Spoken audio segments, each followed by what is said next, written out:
আসসালামু আলাইকুম প্রিয় দর্শক, welcome everyone to my Anjuma's kitchen. যে যেখান থেকে ভিডিওটি দেখছেন আশা করি অনেক অনেক ভালো আছেন, সুস্থ আছেন। প্রিয় দর্শক, আজকে আমি আপনাদের সাথে শেয়ার করব একদমই ঝামেলা ছাড়া অল্প সময়ে দুটি উপকরণ দিয়ে মজাদার নাস্তার আইটেম। হঠাৎ করে যদি আপনার বাসায় কেউ চলে আসে আর আপনার বাসায় যদি এই দুটি উপকরণ থাকে, তাহলে আপনি ঝটপট মজাদার এই নাস্তার আইটেমটি বানিয়ে নিতে পারবেন খুব সহজেই। আর এই নাস্তার আইটেমটি যে খেতে কতটা টেস্টি হয়, আপনি একবার বানালেই এর স্বাদ বুঝতে পারবেন।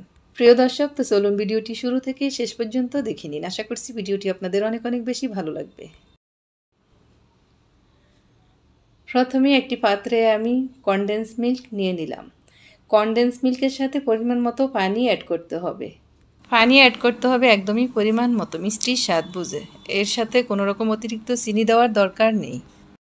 কিছুটা পানি দেওয়ার পর আপনি টেস্ট করে নেবেন যে মিষ্টির পরিমাণটা ঠিকঠাক আছে কিনা। এখানে কোনো রকম অতিরিক্ত চিনি দেওয়ার দরকার নেই। আমি স্বাদ বুঝে একটু লবণ দিয়ে দিলাম। এবার দু একটি বলক দিয়ে নিলাম।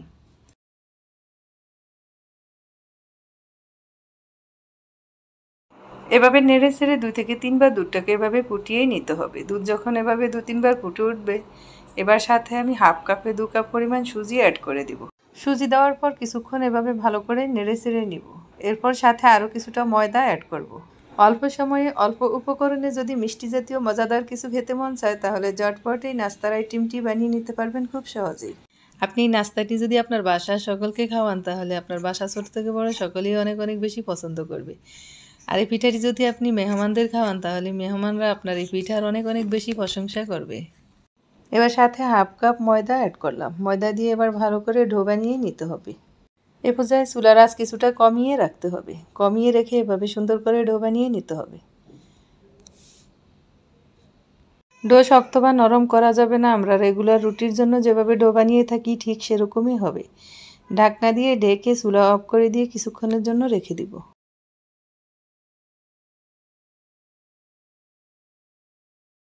এরপর ডো অন্য একটি পাত্রে নিয়ে নিলাম। আর ডো হালকা গরম থাকা অবস্থায় হাত দিয়ে ভালো করে ময়ান করে নিতে হবে। আর এই ডো একটু হালকা গরম থাকা অবস্থায় এভাবে হাত দিয়ে ময়ান করে নিলে কোনো রকম তেল বা পানির দরকার হবে না। হাত দিয়ে এভাবে কিছুক্ষণ মথলে এই ডো একদম সফট আর নরম হয়ে যাবে। পিঠা বানানোর জন্য ডো একদম রেডি। এবার আমি একে একে সবগুলো পিঠা বানিয়ে নিব। আর আপনারা সবগুলো পিঠা যদি এক সমান করে বানাতে চান, তাহলে ডো দিয়ে এভাবে সবগুলো গোল গোল করে নিতে হবে। সবগুলো পিঠার জন্য সমপরিমাণ ডো নিয়ে এভাবে গোল গোল করে নিতে হবে, তাহলে সবগুলো পিঠা একই সাইজের হবে।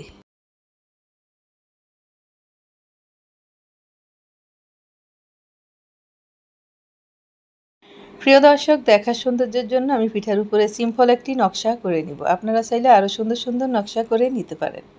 কথায় আছে, দেখতে সুন্দর হলে খেতেও ভালো লাগে।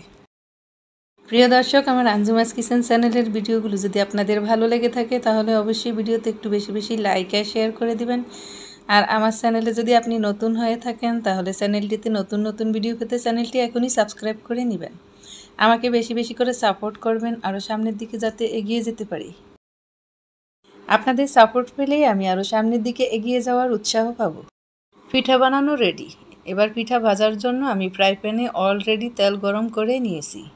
এই পিঠা ভাজার জন্য তেল ভালো করে প্রথমে গরম করে নিতে হবে। এরপর পিঠা দেওয়ার পর পিঠা যখন হালকা একটু লাল হবে, তখন চুলার আঁচ একদম কমিয়ে দিয়ে অনেকক্ষণ সময় ধরে পিঠাগুলো ভাজতে হবে। এই পিঠা ভাজার সময় একটু খেয়াল রাখবেন, প্রথমেই তেলটাকে ভালো করে গরম করে নিতে হবে। অল্প গরম তেলে এই পিঠা দিলে পিঠাটা কখনোই সুন্দর হবে না। প্রথমেই একটু বেশি গরম তেলে পিঠা দিয়ে পিঠাটা যখন একটু হালকা কালার হবে, তখন চুলার আঁচ কমিয়ে দিলে এই পিঠাটা ভাজার কালারটা অনেক বেশি সুন্দর হয়। উপরটা অনেক মুসমুসে হয়, খেতে অনেক বেশি ভালো লাগে। এ পর্যায়ে চুলার আঁচ মিডিয়ামের থেকে একটু কমিয়ে রেখে অনেকক্ষণ সময় ধরে পিঠাগুলো ভাজতে হবে, তাহলে পিঠার কালার অনেক বেশি সুন্দর আসবে। চুলার আঁচ মিডিয়ামের থেকে কমিয়ে রেখে কিছুক্ষণ ভাজার পর ঠিক এরকম একটা কালার আসবে। যখনই পিঠা এরকম একটা কালার আসবে, তখনই পিঠাগুলো তেল থেকে উঠিয়ে তেল ঝরিয়ে নেবেন। আশা করছি আমার আজকের ভিডিও আপনাদের অনেক অনেক বেশি ভালো লাগবে। ভালো লাগলে অবশ্যই ভিডিওটি একটু বেশি বেশি করে শেয়ার করে দিবেন, যাতে করে নতুনরা সহজেই শিখে নিতে পারে।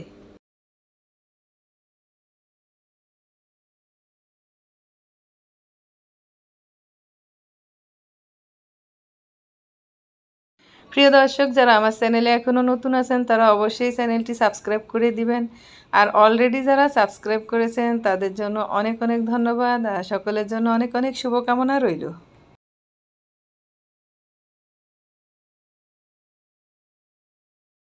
প্রিয় দর্শক, আজকের মতো ভিডিওটি এখানেই শেষ করব। আগামীতে আরও কোনো নতুন ভিডিও নিয়ে হাজির হব আপনাদের সামনে। সে পর্যন্ত ভালো থাকবেন, সুস্থ থাকবেন সবাই। আল্লাহ হাফেজ।